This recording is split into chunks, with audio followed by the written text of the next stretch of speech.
Hey, what's up, guys, and welcome back to the channel.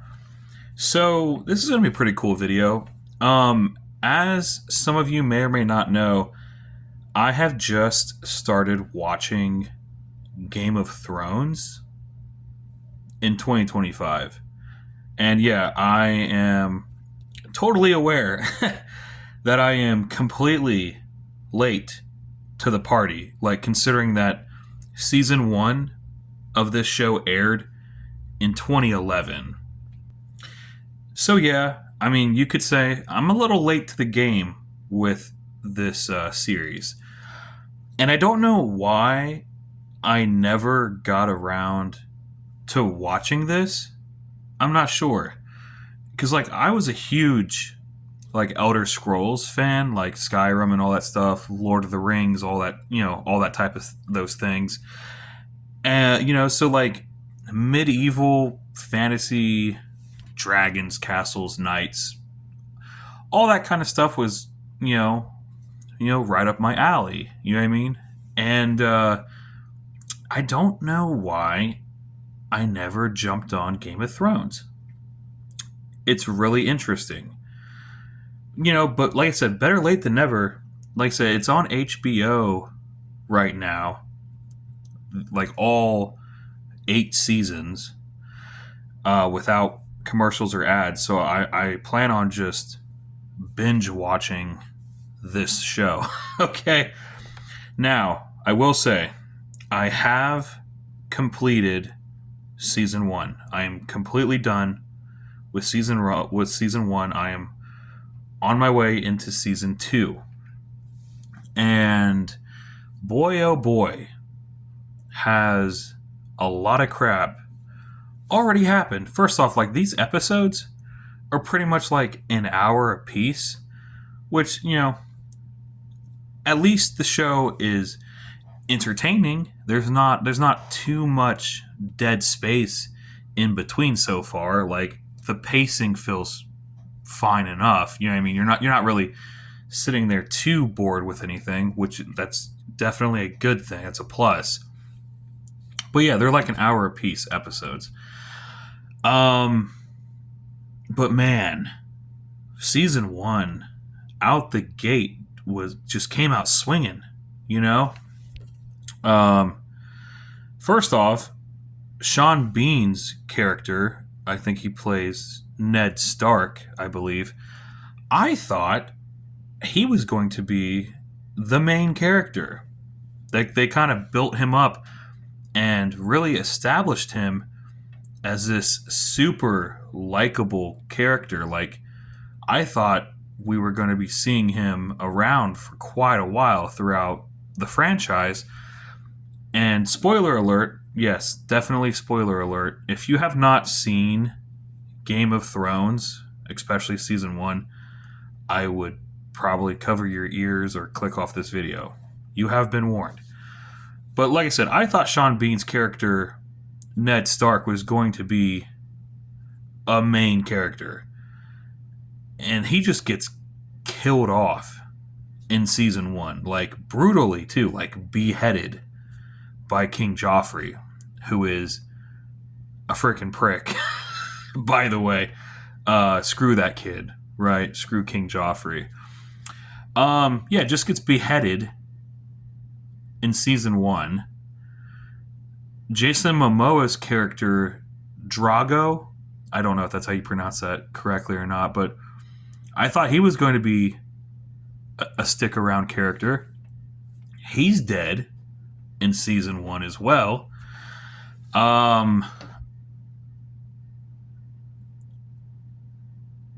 The other king, Ned Stark's friend who becomes king. Oh, what is his name? King Robert is who I'm talking about. Yeah, King Robert, dead in season one. I'm like, damn, bro, they are just killing off all these main people, dude, in season one. I was not expecting that. And then you got forget her name, the blonde girl who is like part of like this dragon family or something. she has that really weird, creepy brother. Gives off really weird vibes with his sister. Yeah, so you have him. He's dead in season 1, I think. See, I don't know if that was actually confirmed. Like I said, her brother Drago pours a pot of like molten gold or something over his head. I'm assuming that killed him. I'm assuming he's dead, but I don't like 100% know, so I'm not really going to say anything yet. But I'm going to presume dead. Let's just go with that, right? So that blonde girl, she was pregnant with Drago's baby. She loses Drago and the baby because of this witch gypsy woman did some crazy voodoo stuff, and I guess it backfired, yada yada yada. But it has kind of a good ending to that story. So there were 3 dragon eggs. I think was it Drago gifted her with 3 dragon eggs or something like that, I believe. Well, those 3 dragon eggs end up hatching. Yeah, and actual dragons are born and come out of those eggs. So now she's just, running around with these 3 little baby dragons, which is pretty sweet. And I think that's going to be a pretty big part to the story, to the show. I would assume that those dragons are going to grow up and get absolutely massive. I would think for this show. So that was pretty cool. Like I said, I did not enjoy. Like I said, King Robert. Like I said, say what you want about King Robert. He was not a very good king in retrospect, obviously. But his wife, the blonde woman, a different blonde woman, not the dragon blonde woman, but King Robert's wife was just using King Robert. Like, she was just scheming and planning things behind King Robert's back without his knowledge. And then King Robert ends up dying, obviously. But with King Robert's last dying breath, he instructs Ned Stark that Ned Stark is to take over as temporary king until King Joffrey comes of age. But they completely threw that out the window and did not honor King Robert's letter. And the King Robert's wife immediately just puts King Joffrey on the throne, completely disregarding the message. And like I said, they've sent Ned Stark into the dungeons, eventually executing Ned Stark. So currently, now you have this prick, King Joffrey, on the throne right now with his crooked, corrupt, incest mom. Yes, his mom is incest. So King Joffrey's mom and her brother, her mom and brother, King Joffrey's mom, her brother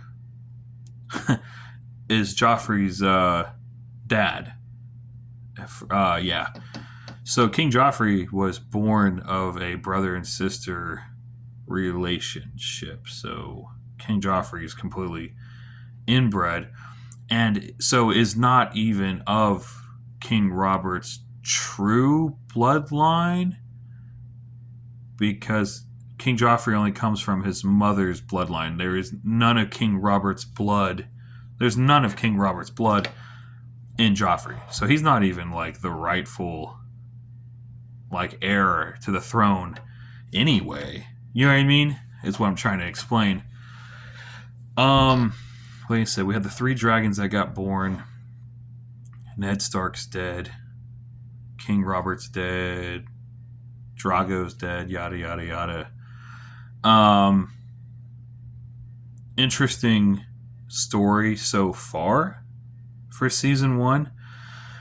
And it pretty much ends with, so the one son, one of Stark's sons, I think it's, maybe I could be totally wrong about this. Jon Snow is Jon Snow is one of Ned Stark's sons, I believe, right? Or half son or something like that. I think he's related to the Stark somehow.